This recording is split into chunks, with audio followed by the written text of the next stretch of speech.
할렐루야. 6월 19일 금요일 묵상 말씀 시간입니다. 네가 나를 사랑하느냐. 예수님께서 베드로에게 베드로야 네가 나를 사랑하느냐 했을 때 베드로는 주여 당연하지요. 저는 주님을 사랑합니다. 그래? 그럼 내 양을 치라 였습니다. 그 말씀을 받지요? 네, 양을 치겠습니다. 그런데 또 묻습니다. 베드로야, 네가 저 형제들보다 나를 사랑하느냐? 예, 주님, 주께서 아시지 않습니까? 제가 주님을 더 사랑하지요. 그럼 내 양을 치라 하였습니다. 여기서 멈추지 아니하시고 한 번 더 말씀하십니다. 베드로야, 네가 나를 사랑하느냐? 베드로가 근심합니다.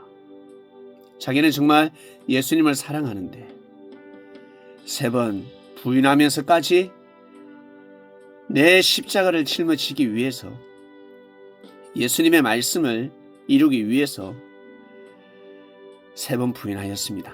베드로는 그저 그 순간 화를 비껴가기 위해서, 모면하기 위해서 3번 부인한 것이 아니었습니다. 만약 베드로가 그런 마음을 가졌더라면 겟세마네 동산에서 칼을 뽑을 수가 있겠습니까? 그것도 누구 앞에서? 천부장 앞에서. 천부장 앞에서 칼을 뽑는다는 것은 곧 사형입니다. 그럼에도 불구하고 칼을 뽑았습니다. 누구를 위해서? 예수님을 지키기 위해서. 그리고 제사장 안나스 대제사장 뜰에 잡혀갈 때 어땠습니까? 예? 따라가지 않습니까? 거긴 죽음의 땅이었습니다. 죽음의 터였습니다. 그곳에 발걸음을 합니다. 베드로뿐만 아니라 한 명의 제자, 그 이름은 기록되지 않습니다. 그가 부인한 것도 기록되어 있지 않습니다. 그가 그럼 그곳에서 시인을 했겠습니까? 도망간 제자들은 기록되어 있지 않습니다. 그런데 유독실이 베드로가 3번 부인했다고 기록되어져 있습니다. 천국의 열쇠를 받은 베드로, 하나님께서 마음을 정하셨습니다. 역사를 정하셨습니다. 내가 반석 위에 교회를 세우리니 엄부의 권세가 이기지 못하리라. 그냥 땅입니까? 그냥 흙이 아니지 않습니까? 무엇입니까? 바로 마음입니다. 사람의 마음입니다. 어떠한 환난과 핍박이 오더라도 무너지고 깨어지지 않는 믿음, 특히 목숨을 내어 놓아야 할 때 죽고자 하는 마음을 가져야 하는 그 믿음이 반드시 필요했습니다. 겁많은 피가 아니라, 마지못해서 죽음에 이르는 피가 아니라 마음과 뜻과 목숨을 다해서 하나님을 사랑하는 그 믿음의 피가 필요했습니다. 그 피를 가진 자가 누구였습니까? 바로 베드로였습니다. 그래서 베드로는 살아서 끝까지 복음을 전해야 합니다. 누구를 대신해서? 예수님을 대신해서. 그래서 예수님은 3번 부인한 베드로에게 3번 더 말씀을 하신 것입니다. 3번 물은 것입니다. 네가 나를 사랑하느냐? 예, 주님 사랑합니다. 그러면 내 양을 치라. 핵심은 내 양을 치라였습니다. 어떤 마음으로 양을 쳐야 됩니까? 베드로의 양이 아니기 때문에 누구의 마음으로 양을 치라는 뜻입니까? 주님의 양이지 않습니까? 주님의 마음으로 양을 치라라는 뜻입니다. 그런 마음을 가져야지만이 역사를 이룰 수 있습니다. 한 교회가 아니었습니다. 그룹이 아니었습니다.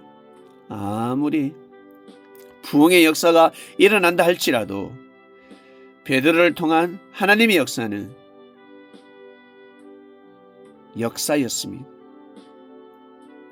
주위에 많은 부흥의 역사가 일어나고 있지 않습니까? 그러나 역사하고는 다릅니다. 하나님께서 정하신 역사가 있습니다. 중심 섭리가 있습니다. 그 기결점에 서 있는 베드로였습니다.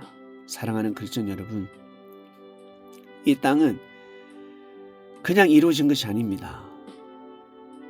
우리의 조상들이 믿음을 세웠기 때문에 어떤 믿음? 목숨하고 바꿨습니다. 겁많은 믿음이 아니었습니다. 그저 좋을 때는 믿고 안 좋을 때 환난이 있고 시험이 들 때는 아예 못 믿겠다. 그런 믿음 터전에 세워진 하나님의 교회가 아닙니다. 그러한 역사가 아닙니다. 마음과 뜻과 목숨을 다해서 자기 자신보다 그리고 형제, 가족보다 예수님의 말씀을 더 사랑했습니다. 그러한 마음이 모여 역사를 이루게 된 것입니다. 우리의 선조들이 그리하였습니다. 특히 천주교인들 참으로 놀랍습니다. 선교사가 주문모 선교사가 발걸음하기 전에 이미 이 조선 땅에는 서학이라는 복음이 들어왔습니다. 천주 시리가 펼쳐졌습니다. 놀랍지 않습니까? 그래서 우리 조상들이 중국에다가 선교사를 요구하지 않습니까? 교황청에다가 선교사를 요구하지 않습니까? 그게 제일 첫 번째 선도주자가 누구였습니까? 주문무 신부님이었습니다. 그리하여 역사가 더 본격적으로 시작되었습니다. 그러나 그분도 결국에는 십자가의 길을 걸어갔죠. 천주교의 수많은 박해가 있었습니다. 무지했지요. 모르고 하는 지시온이 저들의 죄를 용서하소서. 무지한 백성들의 죄입니다. 용서하소서. 이 땅에 복음의 역사가 끊이지 않게 하소서.